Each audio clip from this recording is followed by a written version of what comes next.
to my craft room. Carol here. How are you? I'm down with the flu, but I wanted to get this video up. Isn't this a nice Tim Holtz flower die? I'm going to show you some of the dies that I'm preparing a video. It was already prepared, but I lost it.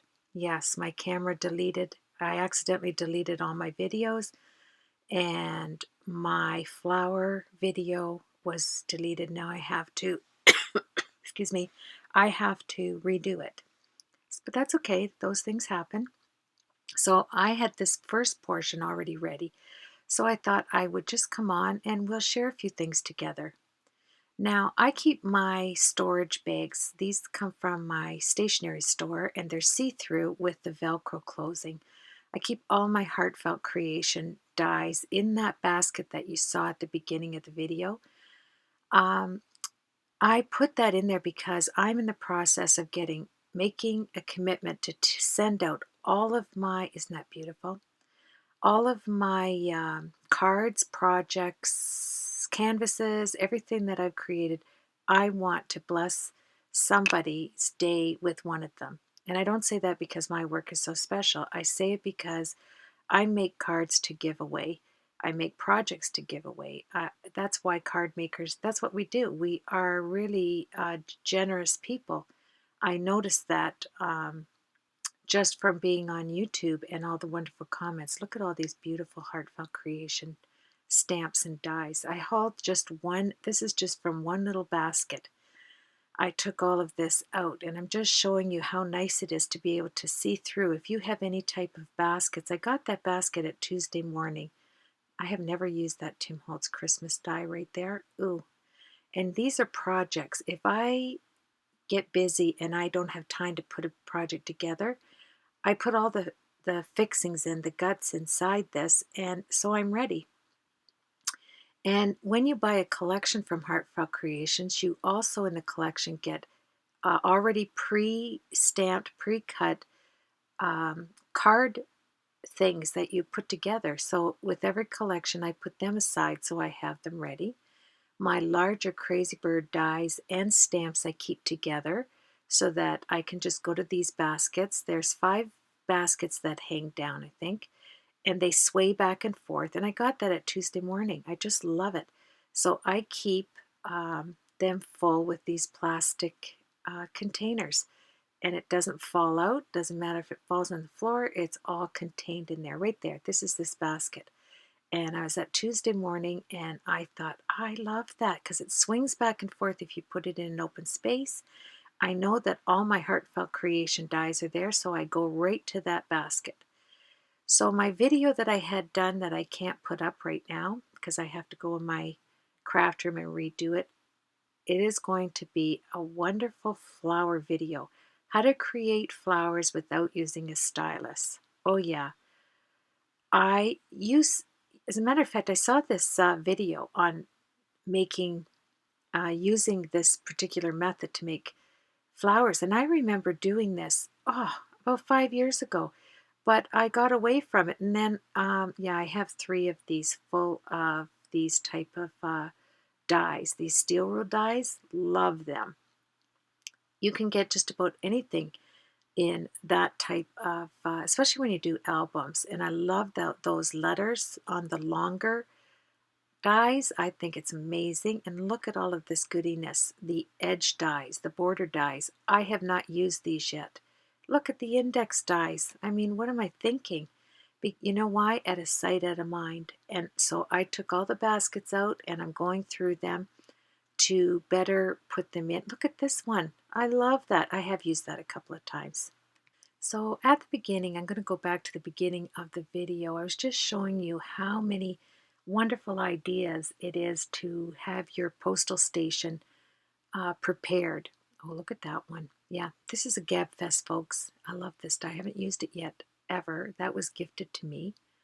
And I was going through it to get my flower dies to make that video for you on Monday. And I deleted it. Yes, not on purpose. I was trying to remedy another situation and that happened.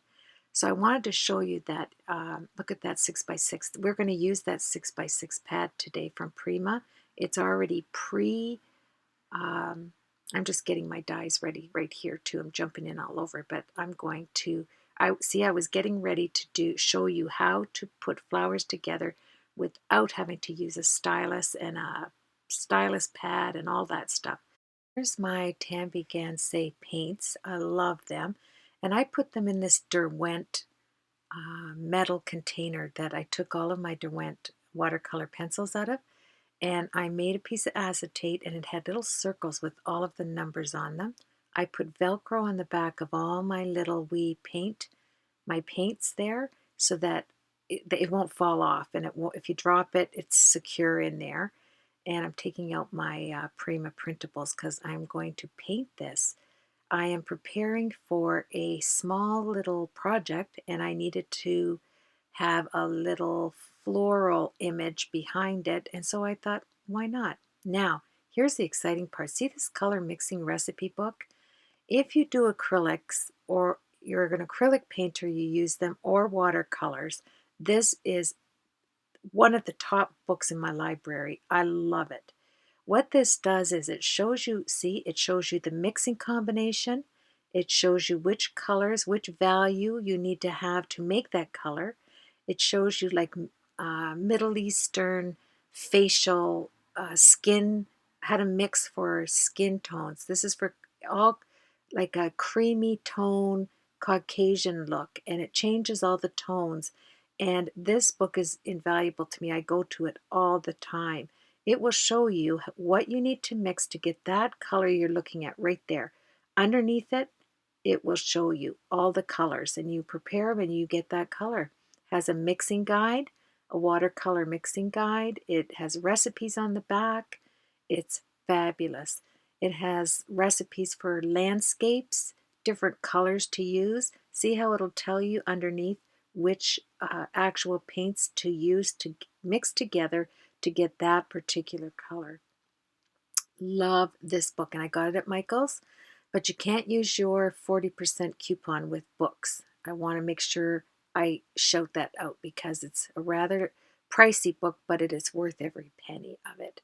It shows you all of the how to make lips and the nose features and cheeks features stand out, and it's called 1500 color mixing recipes. It's like a watercolor acrylic recipe book.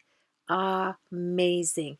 It has mixing grids already in there for you. It's on a beautiful spine, and you will absolutely put it in the forefront of your library. So now let's go move on to these printables. Before I was doing the flowers, I'm using this is a Grumbacher paintbrush. Love it. I love this paintbrush. I don't know, it's nice for just laying out the water in the background.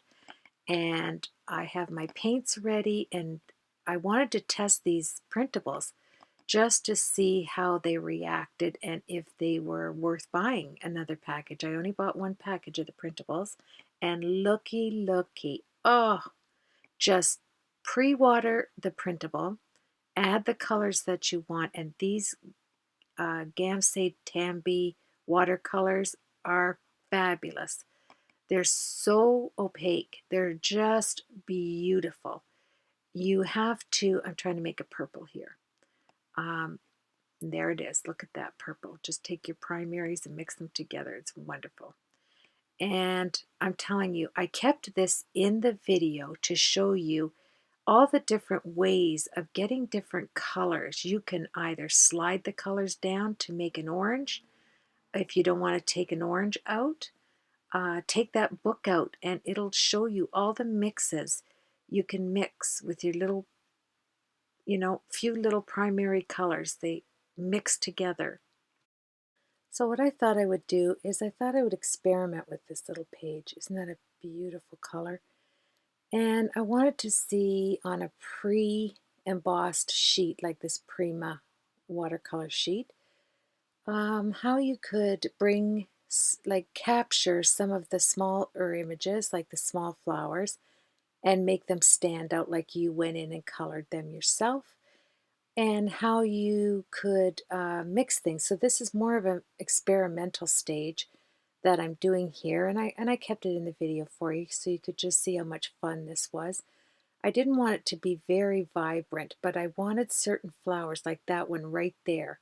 I found if that little rose right there, or carnation, whatever it's supposed to be, I think it's more on the rose side.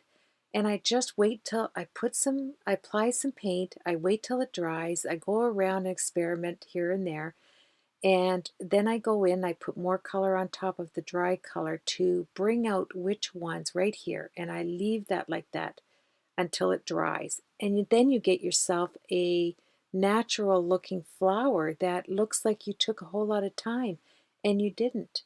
So here I'm just showing you how I'm letting that water sit on that color for just a minute, and that's quite a bit of a spray there. And I'm going to use that same turquoise in a minute, and here I'm just experimenting with mixing the yellows. So I put that down to see which colors would come out, which colors would be a little bit more vibrant. Here I go.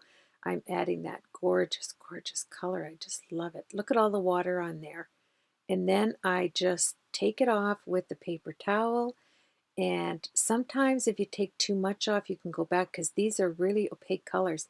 They're thick, and if you just put a swipe on there, you're not going to see your emboss underneath. They're that beautiful. These watercolor little cubes, I love them. And here I'm just going back and forth on my, right there, on my Grumbacher brush and making my own little swirly cues there in the sky part. I just, like I said, it's an experimental page, and I'm seeing exactly what this paper, how much water it will hold. They hold up really well. And now I'm globbing on just some of my paint, tapping it to get a different look, and it's ready to go onto my project. So I put my little pans back in my Velcro. They Velcro on. I put my piece of acetate that I made right here with all of the little wee color splotches. See how if I put that in there, it lands right on top of the actual color. So when I go to mix, I know that what color it is and the number system. So here I have put the sheet over top of the beautiful paints, the acetate sheet with all of those little dots. And I put the cover on that I laminated over top of a watercolor paper. So I stamped out all these circles. Then I took my paintbrush and I added the color and the number over top. And then I left a few blank so that I could mix. Knowing the colors that I have there, I'll just open it up and get my other sheets out and be able to laminate. Be able to color it. So as always, have yourself a blessed week. Thank you for joining me, and I will see you on the next video. Take care, everybody.